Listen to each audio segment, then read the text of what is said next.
بچہ اب ہمارے ساتھ جھوٹ سیکھے گا تو پھر ہمارے ساتھ نہ ہی ہو تو اچھا ہے، پھر کیوں کسی نیک آدمی کے ساتھ کر دو۔ ہمارے ساتھ دھوکہ سیکھے گا، ہمارے ساتھ فریب سیکھے گا، ہمارے ساتھ ملاوٹ سیکھے گا، ہمارے ساتھ اللہ نہ کرے کسی کو دھوکہ دینا سیکھے گا، کسی کو کاٹنا کٹنا سیکھے گا کہ بیٹا کاروبار اسی طرح ہوتا ہے، تو پھر ایسے باپ کی صحبت بیٹھے کو تو اور برباد کر دے گی۔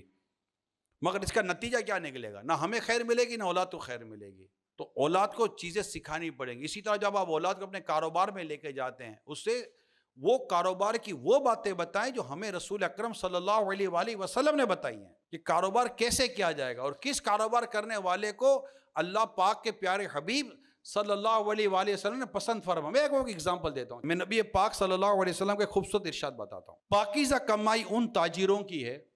ابھی ہم اپنی اولاد کو بتائیں نا، اولاد کو بتانے کا مطلب کہ پہلے میں نے پڑھا اور میں اپنے عمل سے بتا رہا ہوں، بیٹا دیکھو میں سرکار کی حدیث پر عمل کر رہا ہوں صلی اللہ علیہ وآلہ وسلم۔ پاکیزہ کمائی ان تاجروں کی ہے جو گفتگو کے وقت جھوٹ نہیں بولتے، وعدہ کرے تو خلاف ورزی نہیں کرتے، جب ان کے پاس امانت رکھی جائے تو خیانت نہیں کرتے، جب کوئی چیز خریدیں تو اس کی برائی بیان نہیں کرتے، خریدیں تو اس کی برائی بیان نہیں کرتے، اور جب کچھ بیچے تو اس کی تعریف نہیں کرتے، جب ان پر کسی کا آتا ہو تو دینے میں پس و پیش نہیں کرتے، یعنی کہ کسی کو دینا ہے تو ٹال مٹول سے ہم کام لے رہے ہوتے ہیں، اور جب انہوں نے کسی سے لینا ہو تو اس پر تنگی نہیں کرتے، لینا ہو تو دیتا ہے کہ نہیں، بھیجو کسی کو۔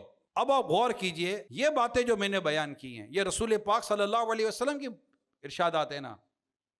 آج ہماری بزنس کمیونٹی اس بات پر شکوہ کرتی ہے کہ دھندا نہیں ہے، کاروبار نہیں ہے، مندی ہے۔ سمجھے کہ یہ کئی ایسے ہمارے جرائم ہیں، اکنامکلی کرائم ہیں، جو ہمارے پیشہ وارانہ کرائمز ہیں، یہ ان کی سزاؤں کے طور پر اگر آپ غور کریں تو عبرت بھی ملے گی۔ شاید ہم کنفرم نہیں کر سکتے، مگر سوچئے کہ جب کاروبار میں سچائی نہیں ہوگی، جب کاروبار میں دیانت نہیں ہوگی، جب وعدے کی پاسداری نہیں ہوگی، جب کسی کی چیز خریدنے جائیں گے تو 10 برائیں نہیں، ابے یہ قربانی کا جانور لینے جاتے تو اس بیچارے کے جانور کو ہی ہم آدھا مرا ہوا کر دیتے ہیں، اور جب ہم اپنا بیچیں گے تو وہ اس جیسی چیز تو آپ کو مارکیٹ میں کہیں نہیں ملے گی بھائی، جو ہمارے پاس ہے لے لو، دیکھ لو کہیں بھی۔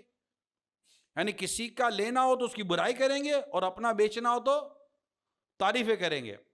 اچھا ہمیں کسی کو دینا ہے، ارے یار دیکھو نا آج کل حالات کیسے ہیں یار، اسی کے اگلے گھنٹے کسی سے لینا ہو تو اس کے بعد کھینچائے، بھائی تو تمہارے حالات خراب ہے تو اس کے بھی تو حالات خراب ہیں، آپ نہیں دے سکتے تو وہ آپ کو نہیں دے سکتا۔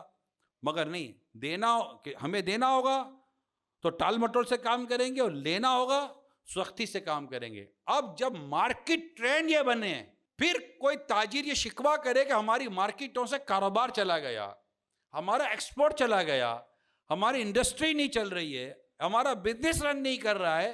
ارے بھائی، جس منڈی میں، جس کاروبار میں، یا جس بزنس ایریا میں اتنی خرابیاں آ جائیں، تھوڑا سا پانی بھر جاتا ہے تو گاہک نہیں آتا، رائٹ اور رانگ؟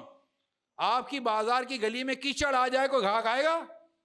جس مارکیٹ میں اتنے گناہوں کا کیچڑ بھر جائے اس مارکیٹ میں کون گاہک آئے گا؟ جب تک ہم اپنی تجارت کو ان اصولوں کے مطابق نہیں لائیں گے جو نبی پاک صلی اللہ علیہ وسلم نے فرمایا ہے، نہیں لائیں گے تو ہماری تجارتیں پیچھے رہ جائیں گی۔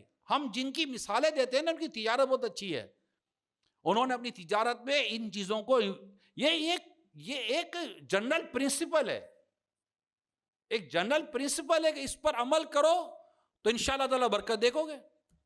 اب میں عمل کروں تو میں بھی دیکھوں گا، آپ عمل کریں تو آپ بھی دیکھیں گے۔ اچھا، اس گئے گزرے دور میں اور گئے گزری مارکیٹ میں میں کہتا ہوں اگر ایک تاجر بھی اس پر عمل کر لینا، آپ دیکھیے گا اللہ پاک اس کی دکان کے اوپر رش نہ لگائے تو مجھے کہیے گا۔